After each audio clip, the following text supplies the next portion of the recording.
Hello all, welcome back to Sushanti vlogs. ಇವತ್ತು ನಾವು ఈ వీడియోದಲ್ಲಿ చికెన్ గ్రేవీ ಮಾಡ್తా ఇదివి. మనం ఈరోజు ఈ వీడియోలో చికెన్ గ్రేవీ చేయబోతున్నాము. ఈ రెసిపీ ఎలా చేసేది చాలా ఈజీగా అని చూసేద్దామా. ఈ రెసిపీ ಎಷ್ಟು ಸಿಂಪಲ್ ಆಗಿ ಮತ್ತೆ ಎಷ್ಟು ಈಜಿಯಾಗಿ ಮಾಡೋದು ಅಂತ ನೋಡೋಣ. Let's get into the video. ಈಗ ನೋಡಿ చికెన్ గ్రేవీ ಮಾಡಲಿಕ್ಕೆ ಬೇಕಾಗಿರುವಂತ ಸಾಮಗ್ರಿಗಳು ఇప్పుడు చూడండి. చికెన్ గ్రేవీ చేయడానికి కావాల్సిన పదార్థాలు చెప్పబోతున్నాను. ధనియా 2 టేబుల్ స్పూన్స్, గసగసాలు హాఫ్ టేబుల్ స్పూన్, జీరా హాఫ్ టేబుల్ స్పూన్, ಜಾಪತ್ರ ಕೊದ್ದಿಗೆ తీసుకున్నాను, ಸ್ವಲ್ಪ ತಗೊಂಡಿದ್ದೀನಿ. ನೆಕ್ಸ್ಟ್ ಲವಂಗ ಒಂದು 6 ತಗೊಂಡಿದ್ದೀನಿ, 6 తీసుకున్నాను. ಆ ಪಕ್ಕನ ಮರಾಠ ಮೊಗ್ಗು ఉంది కదా, అది ఒక 2 పీಸ್, ಒಂದೆರಡು 2 ಪೀಸ್ ತಗೊಂಡಿದ್ದೀನಿ. ಅನಾನಸ್ 4 ಪೆಟಲ್ಸ್, ಯಾಲಕ್ಕಿ ಒಂದು 3 ತಗೊಂಡಿದ್ದೀನಿ. ಶುಂಠಿ ಅಂದರೆ ಅಲ್ಲಮು 2 ಇಂಚಸ್, ಚಕ್ಕೆ 2 పీస్, ಚಕ್ಕ 2 పీస్, తర్వాత తేజ్పత్ర ఒక 2, తేజ్పత్ర ಒಂದೆರಡು.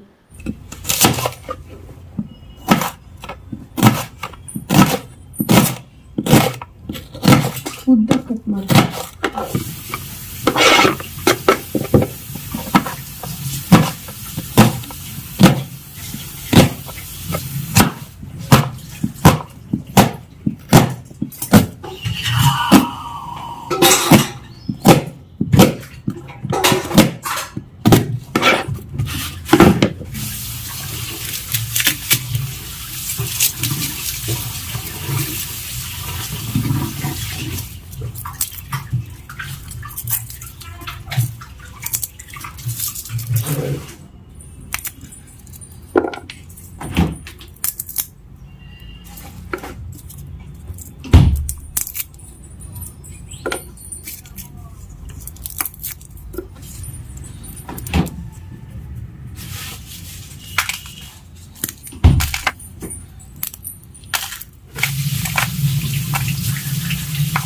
ಅಡಿಷನಲಿ ಇಲ್ಲಿ ನಾನು ಏನು ಮಾಡಿದ್ದೀನಿ ಅಂದರೆ 3 ಈರುಳ್ಳಿ ಈ ಥರ ಕಟ್ ಮಾಡಿ ಇಟ್ಕೊಂಡಿದ್ದೀನಿ, 3 ఉల్లిపాయలు ఇలా తీసుకొని పెట్టుకున్నానంటే కట్ చేశాను.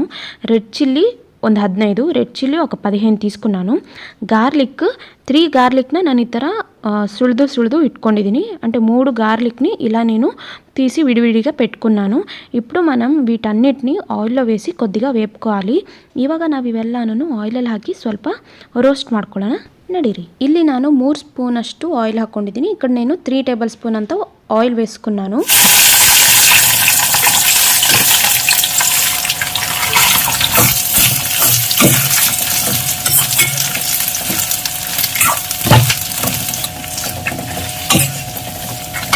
ಇಲ್ಲಿ ನೋಡಿ, ನಾನು ಮಸಾಲೆ ಐಟಮ್ಸ್ ಆಗಲೇ ತೋರಿಸಿದ್ನಲ್ಲ, ಅವೆಲ್ಲನೂ ಈ ಥರ ಒಂದರಲ್ಲಿ ಹಾಕಿ ಜಜ್ಜಕ್ಕೆ ಇಟ್ಕೊಳ್ಳಿ. ಏನಕ್ಕೆ ಅಂದರೆ ನೀವು ಡೈರೆಕ್ಟ್ಲಿ ಮಿಕ್ಸಿಗೆ ಹಾಕೋದ್ರಿಂದ ನಿಮಗೆ మిక్సీ ಹಾಳಾಗೋ ఛాన్సెస్ ఇರುತ್ತೆ. సో దట్ ఈ तरह ನೀವು ಮಾಡ್ಕೊಂಡ್ರೆ ఇది బెస్ట్ ఐడియా. చూడండి, మీరందరూ ఈ మసాలా ఐటమ్స్ నేను అప్పుడే చూపించాను కదా, వాటన్నిటిని ఇందులో వేసుకొని మీరు బాగా దంచాలి.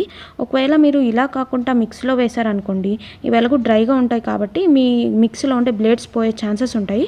సో అవాయిడ్ చేసి ఇలా చేసుకోవడం చాలా బెటర్. ನೋಡಿ, ಇಲ್ಲಿ ನಾವು ಆನಿಯನ್, ರೆಡ್ ಚಿಲ್ಲಿ ಎಲ್ಲ ಹಾಕಿದ್ವಲ್ಲ, ಚೆನ್ನಾಗಿ ಬೆಂದೋಗಿದೆ. ఇవాగ ఇద్రొల్గడే ఈ మసాలా ఐటమ్స్ని ಹಾಕ್ಕೊಳ್ಳೋಣ.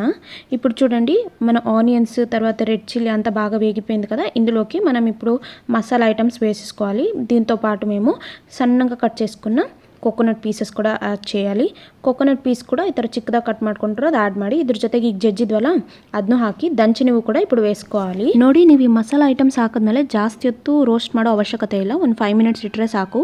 చూడండి, మీరు ఈ మసాలా ఐటమ్స్ వేసాక చాలాసేపు మీరు వేపాల్సిన అవసరం లేదు, ఒక 5 మినిట్స్ వేపుకుంటే చాలు. ನೋಡಿ, ಮಸಾಲೆ ಎಲ್ಲ ಚೆನ್ನಾಗಿ ಬೆಂದಿದೆ ಅಲ್ಲ, ಇದರಲ್ಲಿ ನಾವು సన్నదొందు టమాటోನ కట్ ಮಾಡಿ ಒಂದು ಹಾಕ್ಕೊಂತಿದ್ದೀನಿ. చూడండి, మన మసాలాలు బాగా వేగిపోయినాయి కదా, ఇందులోకి నేను ఇప్పుడు ఒకటి చిన్న టమాటోలు వేసి యాడ్ చేసుకొని కట్ చేసి వేసుకున్నాను.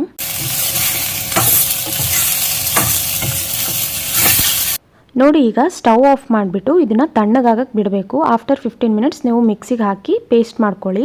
చూడండి, ఇక్కడ మీరు ఏం చేయాలంటే స్టవ్ ఆఫ్ చేసి దీన్ని చల్లబడనివ్వాలి ఒక 15 మినిట్స్. తర్వాత మీరు మిక్సీలో వేసి ಪೇಸ್ಟ್ చేసుకోండి. ನೋಡಿ, ಈಗ ಚಿಕನ್ ಗ್ರೇವಿ ಮಾಡಲಿಕ್ಕೆ ನಾನು ಈ ಥರದೊಂದು ಬಾಣಲಿ ತೊಗೊಂಡಿದ್ದೀನಿ. ಇದರೊಳಗೆ ನಾನು 6 ರಿಂದ 7 స్పూన్ అಷ್ಟು ఆయిల్ ಹಾಕ್ಕೊಂತಿದ್ದೀನಿ. చూడండి, ఇక్కడ నేను చికెన్ గ్రేవీ చేయడానికి ఒక కడాయి పెట్టి అందులో 6 to 7 స్పూన్స్ ఆఫ్ ఆయిల్ వేసుకుంటున్నాను.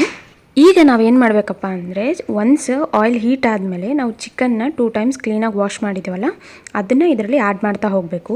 చూడండి ఇప్పుడు మనము ఆయిల్ ఒక్కసారి హీట్ అయ్యాక ఇలాగా చికెన్ మేము 2 టైమ్స్ వాష్ చేసుకున్నాం కదా, వాటిని ఇందులో వేసి కొద్దిగా వేపుకోవాలి. అప్పుడు పచ్చిదనం అనేది వెళ్తుంది. ಈ ಥರ ಆಯಿಲನ್ನು ನೀವು ರೋಸ್ಟ್ ಮಾಡೋದ್ರಿಂದ ಸ್ವಲ್ಪ ಹಸಿ ವಾಸನೆ ಅನ್ನೋದು ಹೋಗುತ್ತೆ.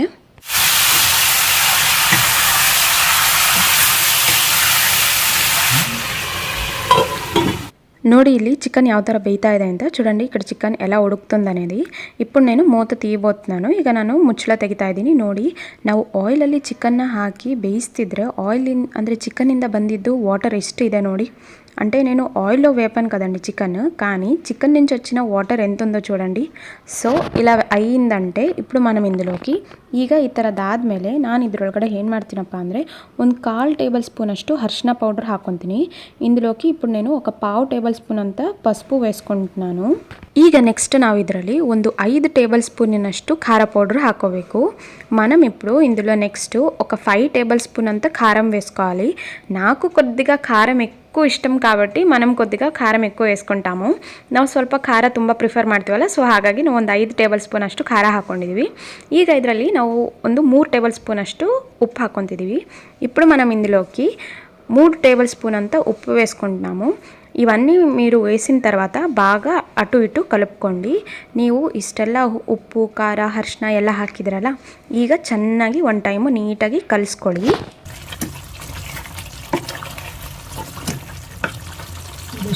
ಈಗ ನೋಡಿ ಉಪ್ಪು ಖಾರ ಹಾಕಿ ಚೆನ್ನಾಗಿ ಬೇಯಿಸಿದಾಯ್ತಲ್ಲ. ಈಗ ಇದರಲ್ಲಿ ನಾನು ಆಲ್ರೆಡಿ ಹೇಳಿದ್ನಲ್ಲ ಒಂದು 15 ನಿಮಿಷ ನೀವು ತಣ್ಣಗಾಗಕ್ಕೆ ಎತ್ತಿಡಿ ಅಂತ. ಆಗಲೇ ನಾವು ರೋಸ್ಟ್ ಮಾಡಿದ್ದಂಥ ಮಿಶ್ರಣ ಅದನ್ನು ನಾವು రుబ్బిరో పేస్ట్ని ಇದರಲ್ಲಿ ಹಾಕೋಬೇಕು. ఇప్పుడు చూడండి ఉప్పు కారం పసుపు అంతా బాగా పట్టింది కదా. ఇందులోకి మేము అప్పుడే 15 నిమిషాల్లాగా పక్కన పెట్టుకున్నాం కదండి చల్లబడ్డానికి. అంటే ఉల్లిపాయలు ఎండుమిరపకాయలు అవన్నిటిని నేను మిక్సీ చేసుకున్నాను. మిక్సీ చేశాక ఆ రుబ్బు పేస్ట్ని ఇప్పుడు ఇందులో వేసుకున్నాను. వేసిన దాంట్లో ఇప్పుడు చికెన్ ఆయిల్ అంతా అది తేలుతుంది చూసారా, అవన్నీ వేసి ఇప్పుడు కలుపుతున్నాను. కలుపుతుంటే ఆ టేస్ట్ వస్తుందంటే ఆ స్మెల్ వస్తుంది చూడండి, చాలా బాగా అనిపిస్తుంది. ನೋಡಿ ನೀವು ಈ ಥರ ಹಾಕಿ ಚೆನ್ನಾಗಿ ಕಲಿಸ್ಬೇಕು. ಅಂದರೆ ಆ ರುಬ್ಬಿರೋ ಪೇಸ್ಟ್ ಇದೆಯಲ್ಲ, ಆ ರುಬ್ಬಿರೋ ಪೇಸ್ಟ್ ಇದರಲ್ಲಿ ಹಾಕಿ ಚೆನ್ನಾಗಿ ಕಲಿಸ್ಕೊಳ್ಳಿ. ಈ ಕಲಿಸ್ತಿರ್ಬೇಕಾದ್ರೆ ನಮಗೆ ಸ್ಮೆಲ್ ಅನ್ನೋದು ತುಂಬ ಚೆನ್ನಾಗಿ ಬರ್ತಿತ್ತು. ಈಗ ನಾವು ಮುಚ್ಚಳ ಇಟ್ಟು ಒಂದು 5 నిమిషాలు ಬೇಯಕ್ಕೆ ಬಿಡಬೇಕು. ಆವಾಗ చికెన్ ಅನ್ನೋದು ತುಂಬ ಚೆನ್ನಾಗಿ ಬೇಯುತ್ತೆ. ఇప్పుడు మనము మూత పెట్టి ఒక 5 నిమిషాలు ఉడికించుకోవాలి. అప్పుడు చికెన్ అనేది బాగా ఉడికిపోతుంది అనమాట. ఇప్పుడు చూడండి ఆఫ్టర్ 5 మినిట్స్ ఎలా ఉందనేసి, చాలా బాగా ಉಡುಕ್ತಿದೆ కదా. ನೋಡಿ ಇವಾಗ ಆಫ್ಟರ್ 5 మినిట్ಸ್ ಯಾವ ಥರ ಇದೆ, ಚೆನ್ನಾಗಿ ಬೆಂದಿರೋ ಥರ ಕಾಣಿಸ್ತಿದೆ ಇಲ್ಲ. ಈಗ ಒಂದ್ಸರಿ ಮತ್ತೆ ಕಲಿಸ್ಕೋಬೇಕು. ఇప్పుడు మళ్ళీ ఒకసారి కలుపుకోవాలి. ನೋಡಿ ಇಲ್ಲಿ ನಮ್ಮ చికెన్ ಏನಿದೆಯೋ అదంತೂ మసాలాದಲ್ಲಿ ತುಂಬ ಚೆನ್ನಾಗಿ ಬೆಂದೋಗಿದೆ. చూడండి ఇక్కడ మన చికెన్ వచ్చేసి ఆయిల్లో కానీ మసాలాలో కానీ చాలా బాగా ఉడికిపోయింది కదా. ఇప్పుడు మనం ఇందులో ವಾಟರ್ ಆ್ಯಡ್ చేసుకోవాలి. ಈಗ ನಾವು ಇದರಲ್ಲಿ ವಾಟರ್ ಆ್ಯಡ್ ಮಾಡ್ಕೋಬೇಕು. ಅದೇ ಮಿಕ್ಸಿಯಲ್ಲಿ ಸ್ವಲ್ಪ ಇರುತ್ತೆ ಅಲ್ಲ, ಆ ಮಸಾಲಾನೇ ಇನ್ನೊಂದು ಸ್ವಲ್ಪ ವಾಟರ್ ಹಾಕಿ ಕಲಿಸ್ಕೋಬೇಕು. ಅಂದರೆ ನಮ್ಮ ಮಿಕ್ಸಿ ಜಾರಲ್ಲಿ ಆಲ್ರೆಡಿ ಸ್ವಲ್ಪ ಮಸಾಲ ಅಂಟಿರುತ್ತಲ್ಲ, ಅದರಲ್ಲೇ ಬೇಕಾಗಿರುವಷ್ಟು ವಾಟರ್ ಹಾಕಿ ನೀವು ಇದರಲ್ಲಿ ಹಾಕಿ ಮಿಕ್ಸ್ ಮಾಡಿ ಸ್ವಲ್ಪ ಚೆನ್ನಾಗಿ కలిసి. బట్ ತುಂಬ తెడుగు ಮಾಡ್ಕೋಬೇಡಿ, అంటే ఎక్కువగా పల్చగా చేసుకోకూడదు, కొద్దిగా థిక్నెస్ ఉండేటట్టు చూసుకోండి. ಈಗ ನೋಡಿ ಒಂದು 10 నిమిష ಈಗ ముಚ್ಚಳ ಹಾಕಿ ಬೇಯಕ್ಕೆ ಬಿಡೋಣ. ఇప్పుడు మరో 10 నిమిషాలు ఉడికించుకోవాలండి. ఇలా మూత పెట్టేసి ఇంకో 10 నిమిషాలు ఉడకపెట్టండి. ఇప్పుడు చూడండి బాగా ಉಡುಕ್ತಿರೋದು మీకు ಬಯట నుంచి ಕನಿಪಿస్తుంది కదా. ನೋಡ್ತಿದ್ದೀರಾ ಅಲ್ಲ, ನಿಮ್ಗೆ ಆಚೆಯಿಂದ ಎಷ್ಟು ಚೆನ್ನಾಗಿ ಬಾಯ್ಲ್ ಆಗ್ತಿರೋದು ಕಾಣಿಸ್ತಿದೆ ಅಲ್ಲ. ನೋಡಿ ಈಗ ಇನ್ನೊಂದು ಸ್ವಲ್ಪ థిక్నెస్ ಬಂದಿರುತ್ತೆ. ఇప్పుడు మాకు ఇంకొంచెం థిక్నెస్ అయితే వచ్చి ఉంటుంది. ఇప్పుడు నేను కలుపుతాను ఇంకోసారి. ಈಗ ನಾನು ಇನ್ನೊಂದ್ಸರಿ ಕಲಿಸ್ತೀನಿ ನೋಡಿ. నిజ స్మెల్ ಅಂತೂ సూపర్గా ಬರ್ತಾ ಇದೆ. నిజంగా స్మెల్ అయితే చాలా బాగా వస్తుంది, తినేయాలనిపిస్తుంది నాకు ఇప్పుడేని. ನೋಡಿ ಇವಾಗ ನಮ್ಮ ಚಿಕನ್ ಅನ್ನೋದು ತುಂಬ ಚೆನ್ನಾಗಿ ಬೆಂದೋಯ್ತಲ್ಲ.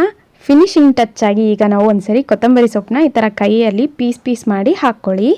చూడండి ఇప్పుడు మన చికెన్ అయితే చాలా చాలా బాగా ఉడికిపోయింది కదా. ఇప్పుడు మనం ఇందులోకి ఫినిషింగ్ టచ్గా కొత్తిమీరని ఇలా చేతిలో పీస్ చేసుకుంటూ వేసుకోవాలి. వేసిన తర్వాత ఒకసారి బాగా కలుపుకోండి. ಈ ಥರ ಒಂದ್ಸರಿ ಕೊತ್ತಂಬರಿ ಸೊಪ್ಪು ಹಾಕಿದ್ಮೇಲೆ ಚೆನ್ನಾಗಿ ಕಲಿಸ್ಕೊಳ್ಳಿ. ఓకే, చూడండి ఇక్కడ నేను ఉడుకుతున్నప్పుడు నేను మీకు ఒక పీಸ್ చూపిస్తాను ఎంత బాగా ಉಡುಕಿపోయింದనేది. ನೋಡಿ ನಾನು ಇಲ್ಲಿ ಕಲಿಸ್ತಿರ್ಬೇಕಾದ್ರೆ ಒಂದು ಪೀಸ್ ತೋರಿಸೋಣ ಅಂತ ಅನಿಸ್ತು, ಎಷ್ಟು ಚೆನ್ನಾಗಿ ಬೆಂದೋಗಿದೆ ಅಂತ. ನೋಡಿದ್ರೆ ಅಲ್ಲ, ತುಂಬ ಚೆನ್ನಾಗಿ ಒಳಗಡೆ ಎಲ್ಲ ಬೆಂದೋಗಿದೆ. ನನಗಂತೂ ನೋಡ್ತಿದ್ರೆ ಸ್ಮೆಲ್ಲಿಗೆ ಇರೋಕ್ಕೆ ಆಗ್ತಿಲ್ಲ, తినಬೇಕು అనిస్తుంది. నాకైతే స్మెల్ వస్తుంటే తినేయాలనిపిస్తుంది. ఇంకోసారి చూపిస్తాను చూడండి. ఎంత బాగా ఉడికిపోయింది కదా. ఈ కలుపుతుంటే ఆ స్మెల్ కూడా చాలా బాగా వస్తుంది చూడండి, ఎంత ಚಕ್ಕగా ಉಡಿಕಿపోయింది అనేసి. ನೋಡಿ ಎಷ್ಟು ಚೆನ್ನಾಗಿ ಬೆಂದೋಗಿದೆ ಅಂತ.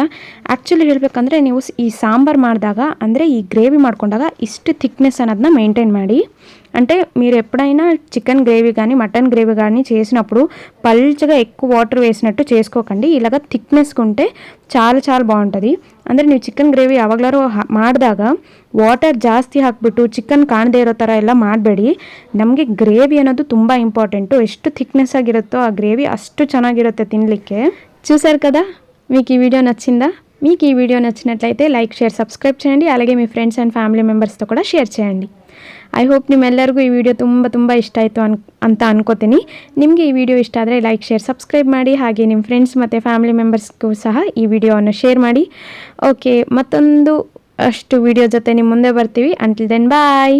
మరికొన్ని వీడియోస్తో మీ ముందు వస్తుంటాం ఇలాగే కొన్ని కొత్త రెసిపీస్తో. Okay, until then bye.